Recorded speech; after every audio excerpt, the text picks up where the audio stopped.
본문 앞에서는 성령을 따라 사는 것과 그리고 육체의 욕심을 따라 사는 것이 무엇인가에 대해서 바울 사도가 말했습니다.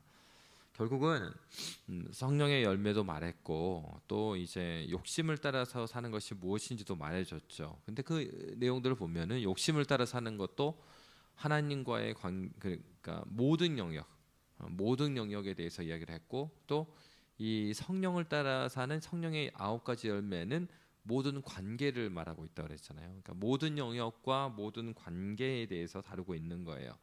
그 말은 모든 관계와 모든 영역 안에 모든 관계와 모든 영역에서 우리가 성령을 따라 살 수도 있고 육체의 욕심을 따라서 살 수 있다는 얘기입니다. 그 얘기는 우리가 그리스도 예수 안에서 새롭게 태어난 자들이에요.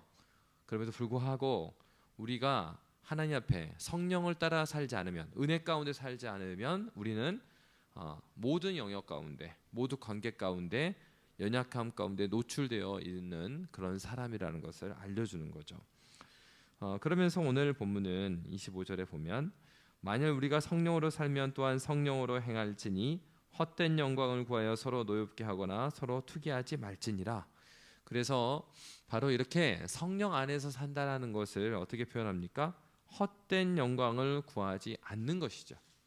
그러니까 반대로, 그러니까 26절에 헛된 영광을 구한다 이렇게 돼 있잖아요. 그러면은 성령 안에 살지 않는 모습이 뭐냐? 앞에서 말하는 육체의 욕심을 따라 사는 것이 다시 말해주고 있는 거죠.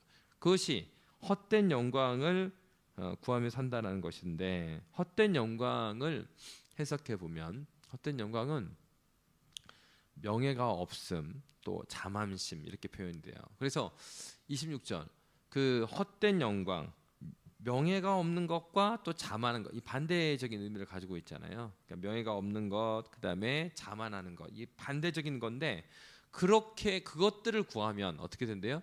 하나는 서로 노엽게 하거나 또 하나는 서로 투기하게 된다라는 얘기입니다. 그러면 이 서로 노엽게 하는 것은 무엇을 의미하고 있냐면 프로칼레오라는 단어를 썼어요. 이 단어는 남들을 도발해서 싸우려는 경쟁적인 태도를 갖는다라는 거예요. 그러니까 그 헛된 영광을 구하여서 나오게 되는 첫 번째는 남을 도발하여 싸우려는 경쟁적 태도. 그것에 의해서 나오는 게 뭐냐? 우월감이라는 겁니다. 그러니까 하나는 이제 서로 노엽게 할 때의 강조점은 우월감 쪽에 있어요. 그리고 서로 투기하지 말 것에 대한 강조점은 열등감에 대한 얘기를 하고 있는 겁니다. 그래서 둘 다 위험한 거죠. 그러니까 우월감에 빠져 있는 것도 위험한 것이고, 그렇다고 해서 자신을 너무 낮게 봐서 열등감에 빠져 있는 것도 둘 다 어떤 거라고요? 헛된 영광을 취한 것에 의한 결과라는 거예요. 그러니까 그런데 이 우월감과 열등감은 공통점이 있답니다. 어떤 공통점이 있느냐? 열등감 같은 경우는 열등감과 그 우월감 둘 다의 경우에는 상대에 비해서, 그러니까 내가 누구냐, 내가 어떠한가를 상대를 기준으로 해서 생각한다는 거예요. 그러니까 어떻겠습니까? 자기가 좀 괜찮다고 생각했을 때는 상대들이 나보다 더 못했을 때, 이럴 때 이런 갖게 되고, 그럼 더 잘하는 사람의 무릎에 가면 어때요? 열등감이 생겨나는 거예요. 그러니까 어떻습니까? 기준이 남들이기 때문에, 기준이 다른 사람들이잖아요. 그러면 기준은요, 내가 가는 곳마다 바뀌게 되는 겁니다. 그러니까 열등감을 갖든 우월감을 갖는 문제는 그 기준이 자신의 정체성을 남들에게 두는 거예요. 그러니까 올라갔다가도 내려갔다가도 이런 일이 일어나게 되는 겁니다. 근데 그리스도인의 정체성은 어디 있는가? 그래서 바울이 로마서에서 뭐라고 말하고 있습니까? 그러므로 결코 그리스도 안에는 너희에게 결코 정죄함이 없다고 그랬어요. 왜 그렇습니까? 예수로 말미암아 다시 태어났기 때문에 그래요. 그러니까 예수께서 보시는 그 기준으로 우리가 보기 때문에 그것을 넘어서는 더 높게 보는 것도 잘못 보는 것이고, 그리스도 예수께서 말씀하신 것보다 더 낮춰 보는 것도 굉장히 위험하게 보는 거죠. 그래서 신자들이 조심해야 될 게 뭐냐면 이런 겁니다. 겸손하고 그 열등감하고 이거 구분을 잘해야 된다는 거죠. 그러니까 C.S. 루이스는 겸손에서 어떻게 말했냐면, 그래서 겸손이라는 것은 C.S. 루이스가 말하기를 자기를 하찮게 여기는 것이 아니라 자신에 대한 생각 자체를 줄이는 거라고 그랬어요. 자신에 대한 생각을 줄이는 게 겸손이래요. 자기를 하찮게 여기는 것이 아니라 자학과 낮은 자존감은 복음에서 난 겸손의 표시가 아니라 교만과 자만 못지않게 복음을 거부하는 태도이다. 그러니까 그 겸손이라고 생각하는데 자학하는 경우도 있고요. 그리고 자기를 너무 누르는 것, 너무 낮게 생각, 낮은 자존감, 이런 것들은 그 겸손이 아니라는 거예요. 복음은 그렇게 말하고 있지 않아요. 왜? 복음을 만난 사람의 자존감을 보면 누구한테 뭐 찌그러져 있는 자존감이 아니거든요. 그 자체로 하나님께서 주신 내게 좋은 그것으로 그리스도 예수 안에서 그 안에서 만족할 줄 아는 것. 남들하고 비교해서가 아니고요. 내 일이 좀 되지 않아도 그래도 하나님께서는 그 결과뿐만 아니라 과정까지 보시지 않는가. 그래서 저도 어릴 때 보면은 이런 게 참 좋았던 것 같아요. 아버지가 한 번도 점수를 물어본 적이 없어요. 점수를 뭐 시험 봐갖고 뭐 했냐 그러면 점수를 물어본 적은 없고 이걸 물어봤어요. 네가 그러면 이 점수를 받아서 최선을 다했어? 그러면 근데 아버지가 모르죠. 제가 최선을 다했는지 못했는지. 최선을 다했어? 그러면은 최선을 다했다면 그러면 후회할 필요 없다. 그리고 지금 점수가 네가 만족스럽지 않으면 다음에 또 시험 있잖아. 그때 더 열심히 해. 열심히 해서 뭐 따라잡으면 되지. 그렇죠. 우리 하나님께서는 결과만을 보지 않으십니다. 그리고 그 결과 가운데 이르게 된 그 과정에 그가 어떠했는지를 이제 살펴보시는 거죠. 그렇기 때문에 우리는 하나님 앞에서 누구냐 했을 때 남들하고 비교가 아니고요. 왜냐하면 우리 모두에게는 주신 것이 다 다르니까. 어떤 사람에게는 많은 걸 주었습니다. 많은 시간, 많은 돈, 많은 것들을 줬어요. 근데 그거는 다 달라요. 성경에 이렇게 나오잖아요. 1달란트, 2달란트, 5달란트 다 다르게 줬어요. 근데 2달란트 줬다고 해서 그 사람한테 이 악한 종아 이렇게 말 안 했죠. 1달란트를 받았는데 1달란트를 땅에 묻어서 아무것도 하지 않은 그에게 이 악한 종아 이렇게 했지. 2달란트든 5달란트든 간에 그것을 가지고 하나님 앞에서 잘 새겨 놓았던, 그리고 하나님 앞에 성실하게 맡았던 종들에게 잘하였다. 착하고 충성된 종아, 네가 그 주인의 기쁨에 동참할 것이다 라고 말했습니다. 하나님의 기쁨에 동참할 수 있는 사람은 그 사람인 거죠. 그래서 이 우월감과 열등감의 그 뿌리는 어떤 정서의 불안, 낮은 자존감 이런 것들이 있는데, 그것은 무엇 때문입니까? 우리가 누구이냐, 우리의 정체성이 어디냐를 뭐에서 찾은 거예요? 우리가 행한 무엇에, 그리고 남들과 비교해서 찾은 겁니다. 왜 그러면은 율법과 복음에 대해서 이 얘기를 하고 있는 것인가? 율법을 통해서 내가 인정받으려는 것이 바로 뭐라고요? 바로 이러한 거라는 거예요. 내가 무엇을 했기 때문에, 우리가 이렇게 했기 때문에 우리는 가치 있는 존재야라고 말하는 건, 그것은 하나님께서 우리를 보는 가치의 기준과 다르다는 겁니다. 그러니까 하나님께서 보시기에 우리가 보기에는 저 사람은 더 많이 하고 저 사람은 더 적게 하고 저 사람은 열심히 하고 열심히 적고 이렇게 우리는 그렇게 볼 수 있을지 모르겠지만, 하나님은 그렇게 보시지 않습니다. 하나님은 우리 자신을 자신으로 바라봐줘요. 그리스도 예수의 보혈로 보고 있습니다. 그 그리스도 예수의 보혈은 바뀌지 않아요. 이 교회 가면은 그 보혈의 기준이 바뀌고 저 교회 가면 그게 아니에요. 어디 있으나 시간이 지나도 그리스도 예수 안에 있으면 우리 새로운 피조물이라는 거 이거 안 바뀌어요. 그러니까 예수 그리스도의 복음을 그 십자가를 온전히 믿느냐 믿지 않느냐 이게 중요한 것이죠. 그렇기 때문에 복음에 기초한 자아상을 가지고 있느냐 그렇지 않느냐가 너무도 중요하다 하는 겁니다. 그래서 이 5장의 가르침을 이제 6장에서 이렇게 말하고 있습니다. 6장 우리 1절 2절 함께 읽도록 하겠습니다. 시작. 형제들아 사람이 만일 무슨 범죄한 일이 드러나거든 신령한 너희는 온유한 심령으로 그러한 자를 바로잡고 너 자신을 살펴보아 너도 시험을 받을까 두려워하라. 너희가 짐을 서로 지라 그리하여 그리스도의 법을 성취하라. 1절에서 그렇다면 이렇게 헛된 영광을 구하지 않는 성령 안에서 사는 삶이 어떻게 드러나는가 했을 때 관계 가운데 드러날 거 아니에요? 1절에 보면 형제들아 사람이 만일 무슨 범죄한 일이 드러나거든 신령한 너희는 온유한 심령으로 그러한 자를 바로잡고 너 자신을 살펴봐 너도 시험을 받을까 두려워하라 그랬어요. 첫 번째로 말하고 있는 것은 여기서 너 자신을 살펴보라 그리고 바로 앞에 그 온유한 심령으로 그러한 자를 바로 잡으라라고 말하고 있습니다.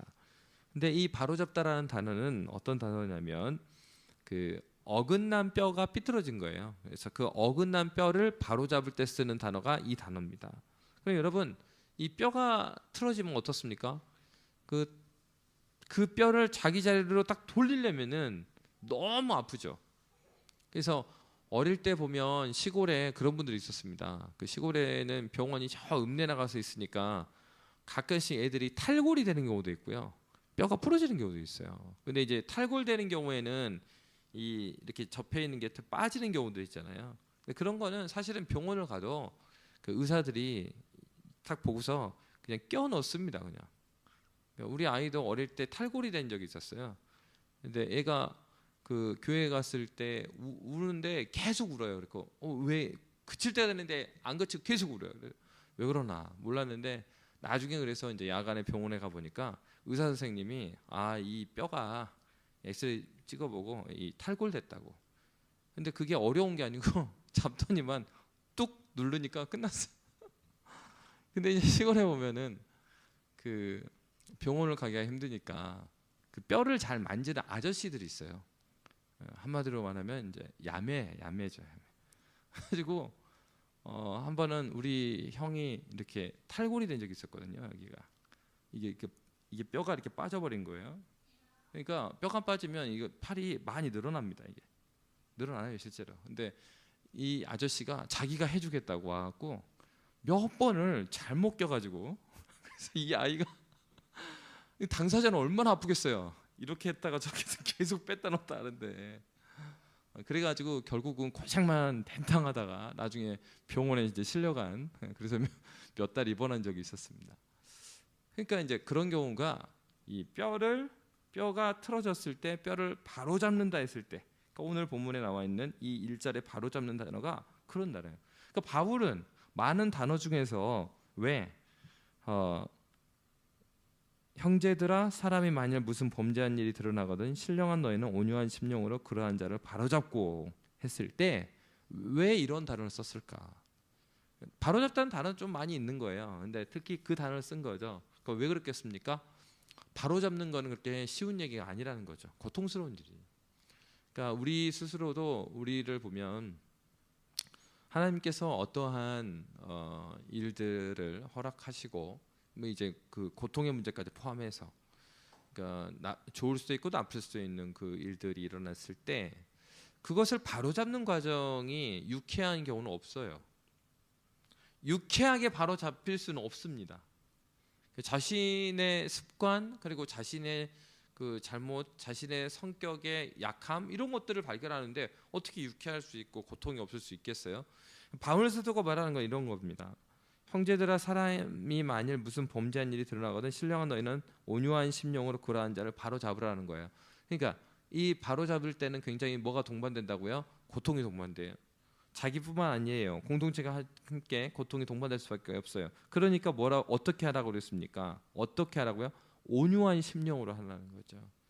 그러니까 어떤 사람들 신령한 너희는 그러니까 성령 안에 있는 너희가 성령 안에 있다면 너희가 은혜 안에 있다면 성령 안에 있다면 그러니까 율법과 대조해서 말하잖아요.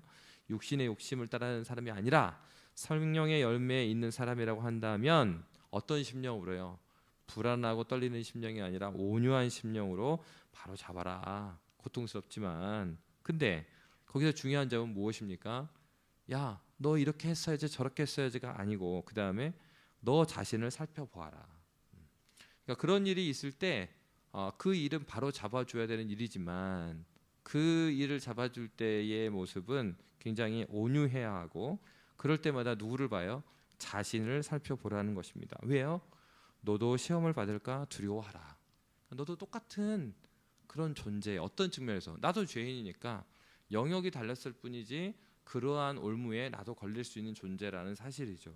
그런 것을 봤을 때 바로 잡긴 바로 잡아야 해요. 그러나 어떻게? 온유한 심령으로 그리스도 예수의 한 지체됨으로 세워가는 것이죠. 누가요? 신령한 너희가 그렇게 하는 겁니다.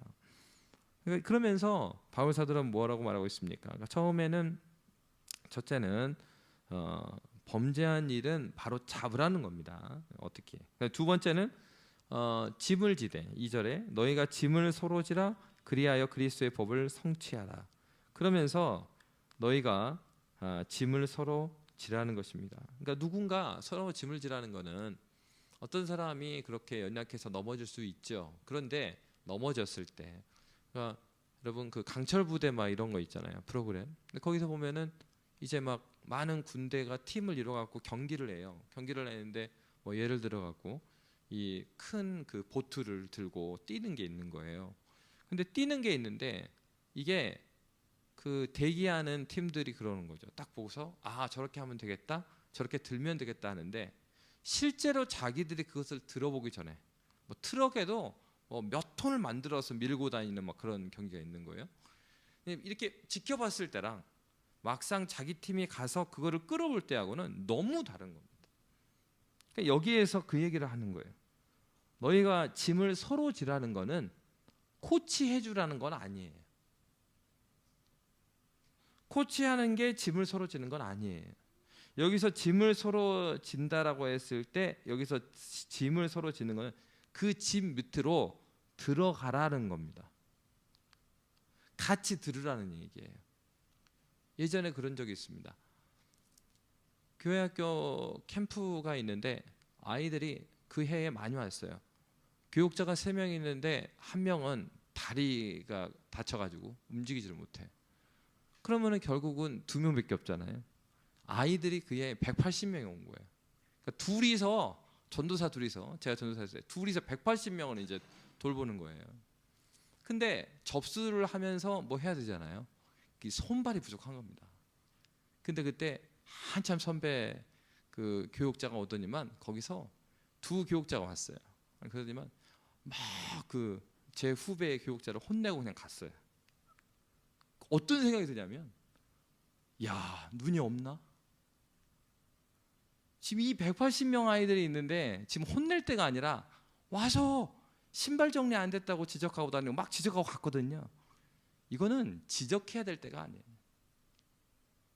아니 그 무거운 트럭을 밀고 있는데 그거 이렇게 그거 지금 그게 중요한 게 아니라 같이 와서 밀어야죠. 신발이 정리 안 된 게 보이면 그때는 나중에 혼내든가 그때는 뭐 해야 돼요? 자기들이 신발 정리하고 가면 돼요. 자기들은 일이 없잖아. 그거는 누구는 감독이 되고 누구는 코치 되고 아니에요. 오늘 본문에서 뭐라고 말했습니까? 너희가 짐을 서로 지라. 그러니까 짐 밑에 같이 들어가라는 겁니다. 멍에를 메고 있는 그의 입장으로 들어가서 함께 밀어야 된다라는 것이죠.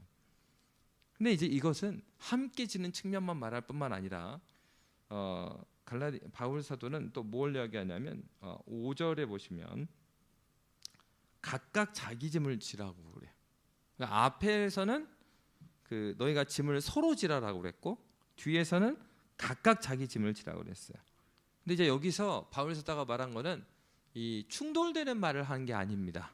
왜냐하면 2절에서 말하고 있는 짐은요 무거운 짐을 쓸 때 쓰는 단어예요. 무거운 짐.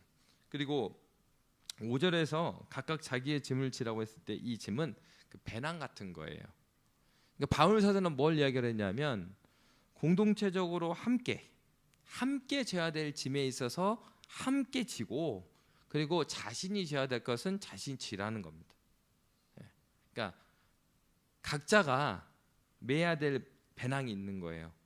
그리고 함께 짊어져야 될 게 있는 거예요. 누가 이런 일을 한다고요? 신령한 너희가 성령의 열매를 가지고 있는 사람들, 성령의 열매를 가지고 있는 그 공동체의 특징은 바로 이렇게 서로가 함께 짊어져야 될 것을 함께 짊어지고, 또 각자가 짊어질 것은 각자가 짊어질 수 있는, 언제 가능해요? 신령이 할 때 가능한 거예요. 은혜 안에 있을 때 가능한 겁니다. 성령 안에 있을 때 가능한 것이라고 말하고 있는 것입니다. 결국은 신앙생활은 무엇 안에 있을 때 가능한 거예요? 성령 안에, 은혜 안에 있을 때 가능한 것입니다. 복음으로 말미암아 우리 자신이 새롭게 되었을 때 나타나는 일은 바로 이런 거죠. 그 일들을 통하여서 헛된 무엇을 구하는 것이 아니라 찌그러지지도 그리고 교만하지도 않는, 주님이 원하시는 그 사람, 그 건강한 사람이죠. 그 자아가 건강하고 신령한 그 은혜 가운데 서 있는 그 사람을 통해서 공동체는 바로잡아지고, 그리고 함께 져야 될 짐을, 그리고 내가 짊어져야 될 짐을 통해서 교회는 하나님 앞에 견고히 서 나가는 것입니다. 바울 사도가 갈라디아 교회에게 요청하는 것은 바로 이것입니다. 너희가 지금 거짓 교사로 인하여서 이렇게 저렇게 하고 있는데 그게 아니라 너희 중에 잘못 생각하고 있는 자들을 바로 잡아줘라. 그리고 바로 잡아줄 때 그것은 고통이 따른다. 그렇지만 어떻게 해요? 온유한 심령으로 그들을 바라줘. 그냥 그렇게 바라주라 할 때 코치 이렇게 하는 게 아니고 같이 짐을 져 나갈 때 그들이 이렇게 그 거짓 교사로 인해서 삐뚤어 나갔다 하더라도 다시 돌아오게 된다. 주님의 공동체는 그런 곳입니다. 때로는 우리가 다 잘할 수는 없지요. 잘못할 수도 있습니다. 그러나 우리는 하나님께서 부르신 부르심 가운데 있는 한 교회로 있는 거예요. 갈라디아 교회들은 한 교회로 있었어요. 하나님께서 그들에게 주님의 은혜로 신령한 사람을 서로 오늘 말씀을 통해서 우리에게 권면해 주고 계십니다. 저와 여러분이 그러한 복음으로 말미암아 새롭게 된 신자, 그리고 그러한 공동체가 되시기를 주의 이름으로 빕니다. 이 시간 함께 찬양하고 기도하도록 하겠습니다.